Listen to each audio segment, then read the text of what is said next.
ഈ ഒരു ഔട്ട്ഫിറ്റ് കണ്ടോ, ഇത് 2 മാസമായിട്ട് ഞങ്ങളുടെ സ്റ്റോറിൽ ബെസ്റ്റ് സെല്ലിംഗ് ആയിട്ട് പോകുന്ന ഒരു ഐറ്റം ആണ്. ഇത് ഞങ്ങളുടെ ഒരു കസ്റ്റമർ റെഫറൻസ് ഇമേജസ് ഒക്കെ തന്നിട്ട് പിന്നെ കുറച്ച് കസ്റ്റമൈസേഷൻ ഞങ്ങളും വർക്ക് ചെയ്തു കൊടുത്തതാണ്. അപ്പൊ ഞാനിപ്പോ അന്ന് ഞങ്ങൾ ചെയ്തപ്പോ മാമും ഇത് കോൾ ചെയ്യാനാണ് ഇപ്പൊ. ഹലോ അഞ്ജന മാം. മാം സ്നേഹയാണ്. ഇതിന്റെ സ്റ്റേന്നായിരുന്നു. ഞാനൊരു ഗുഡ് ന്യൂസ് പറയാൻ വേണ്ടി വിളിച്ചതാണ്. ഇപ്പം എനിക്ക് അറിയേണ്ടത് ലാസ്റ്റ് നമ്മളൊരു കസ്റ്റമൈസേഷൻ ചെയ്തിട്ടുണ്ടായിരുന്നല്ലോ, അതിന്റെ റിവ്യൂ ആണ്. എങ്ങനെ ഉണ്ടായിരുന്നു മാം? ഒരുപാട് ഇഷ്ടമായി. ഞാൻ അന്നേ പറഞ്ഞല്ലേ, നല്ല ഡ്രസ്സായിരുന്നു, നല്ല വർക്കായിരുന്നു. ഞാൻ ഇട്ടോണ്ട് പോയിട്ട് എല്ലാവരും എനിക്ക് നല്ല അപ്രീസിയേഷനും കിട്ടി. ഒരുപാട് പേര് ചോദിച്ചത് എവിടുന്നാ ചെയ്തേന്ന്. അതെല്ലേ, ഞാൻ അന്നേ പറഞ്ഞിട്ടുണ്ടായിരുന്നല്ലോ, എനിക്ക് നല്ല ഇഷ്ടമായി. എല്ലാവർക്കും നല്ല ഇഷ്ടമായിട്ടുണ്ടായിരുന്നു. ആക്ച്വലി എനിക്ക് ഇതിനൊരു പ്രോഗ്രാം ഉണ്ടായിരുന്നു. അപ്പൊ എനിക്കൊരു ഡ്രസ്സിന്റെ കസ്റ്റമൈസേഷൻ വേണ്ടി ഞാൻ വിളിക്കാനിരിക്കുകയായിരുന്നു. അതെല്ലേ, അത് ചെയ്യാമോ? നമുക്ക് ചെയ്യാം. ഞാനിപ്പോൾ വിളിച്ചതിൽ ഒരു ഗുഡ് ന്യൂസ് കൂടി ഉണ്ടായിരുന്നേ.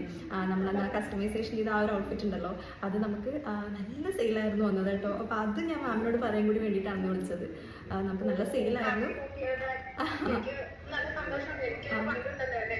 അതെ അതെ അതെ, ഞങ്ങൾക്കത് സ്റ്റോക്ക് ഔട്ടായി, പിന്നെ ഞങ്ങൾ റീസ്റ്റോക്ക് ചെയ്തു, അങ്ങനെയൊക്കെ ആയിരുന്നു അത്. Okay ma'am. അപ്പോൾ ഞാനപ്പോൾ അത് പറയാൻ വേണ്ടി വിളിച്ചായിരുന്നു. എന്തായാലും മാം ഒന്ന് ആ കസ്റ്റമൈസേഷൻ ഒന്ന് അയച്ചോട്ടോ. ഇനി ഞാൻ അങ്ങനെ ചെയ്തത്. Okay ma'am, thank you so much.